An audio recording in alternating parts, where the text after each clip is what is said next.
छत्रपति संभाजी महाराज की कहानी की शुरुआत एक दुखद घटना से हुई थी।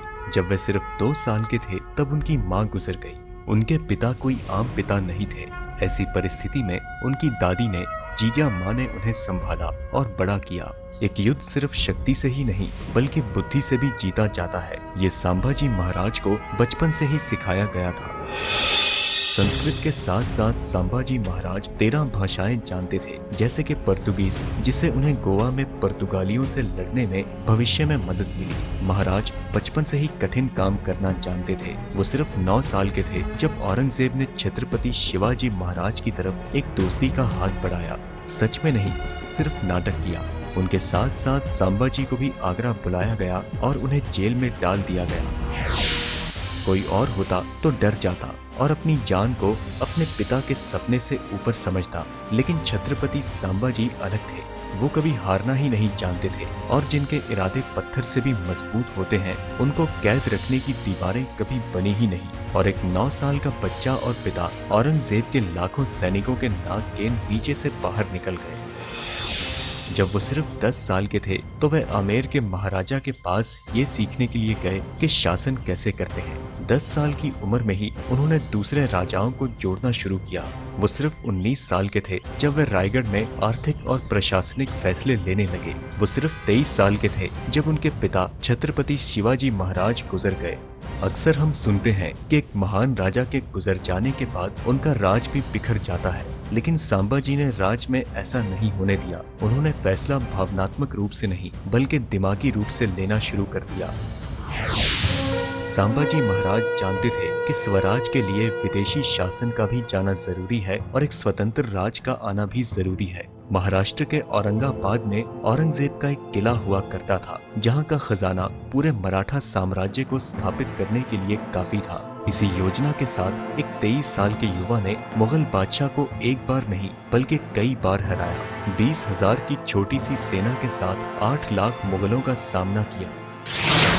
जब औरंगजेब ने पुर्तगाली सेनाओं की मदद लेनी चाहिए तब संभाजी महाराज ने उनको भी धूल चटाई। उन्होंने मुगलों को इतना परेशान कर दिया कि उनका ध्यान उत्तर की ओर से हटने लगा और राजस्थान, पंजाब और बुंदेलखंड जैसी जगहों पर दोबारा से भारतीय साम्राज्य उभरने लगा। और यही सबसे बड़ी उपलब्धि थी। ये कहना उचित होगा कि छत्रपति शिवाजी महाराज के स्वराज की लड़ाइयाँ संभाजी महाराज के शासन काल में बहुत ही अच्छी तरह जारी रखी गई। समय अच्छा रहा। सिर्फ 9 साल में छत्रपति संभाजी ने 120 लड़ाइयाँ लड़ी और एक भी लड़ाई नहीं हारी, लेकिन फिर भी अंत में उन्हें अपनों ने ही धोखा दिया।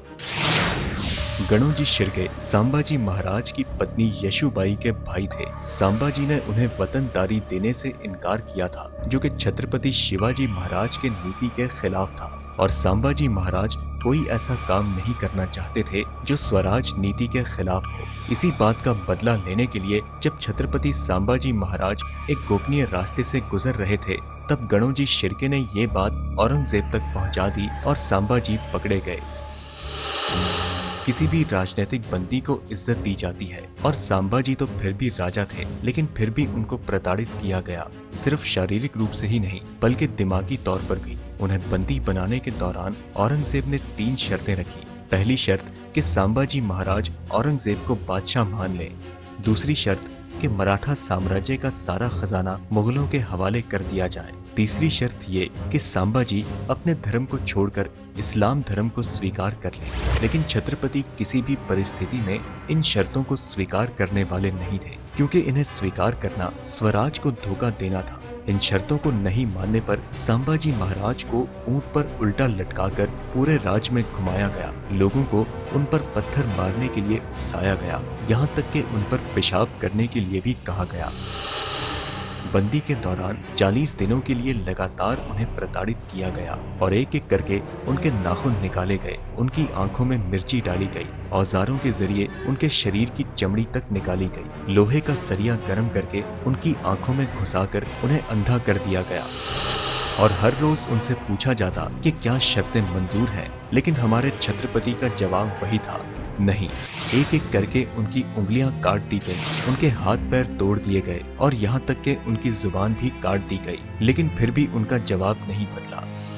औरंगजेब ने उनके शरीर को तो तोड़ दिया, लेकिन वो उनके जज्बे को नहीं तोड़ पाया। आखिर में उन्हें हिंदू रीति के अनुसार अंतिम संस्कार भी नहीं दिया गया, बल्कि उनके शरीर के टुकड़े करके उन्हें नदी में फेंक दिया गया। छत्रपति संभाजी महाराज सिर्फ धर्म को ही नहीं, बल्कि अपने स्वराज नीति का भी संरक्षण कर रहे थे। अपने पिता के सपने को पूरा कर रहे थे। और ये सच है, ये है हमारा देश मौर्य और गुप्त साम्राज्य के समय। लेकिन फिर हमारी पहचान कहीं पर खो गई। फिर आया अहोम साम्राज्य, जिन्होंने असम में हमारी पहचान को संरक्षित किया। और फिर आया चोल और पांडे साम्राज्य, जिन्होंने हमारी रीति रिवाज को दूसरे देशों में बढ़ाया। और फिर आया मराठा साम्राज्य, जिन्होंने भारत को फिर से एक मौका दिया और स्वराज का सपना दिखाया। 70 साल तो पहले ब्रिटिश शासन था, उनके पास तो एक मौका था एक इतिहास को हमसे छुपाने के लिए। लेकिन आज तो हम आजाद हैं। आज हमारे पास ये कहानियां हमारे युवा पीढ़ी से छुपाने के लिए क्या कारण है? छत्रपति संभाजी महाराज एक बंदी थे जब उन्हें वीर गति प्राप्त हुई थी। उनकी कहानी लोगों तक पहुंचा सकते हैं, उनको जिंदा रख सकते हैं। हमारी हिस्ट्री बुक्स उन्हें भूल गई होंगी, लेकिन हमारी हिस्ट्री टीचर उन्हें नहीं भूली।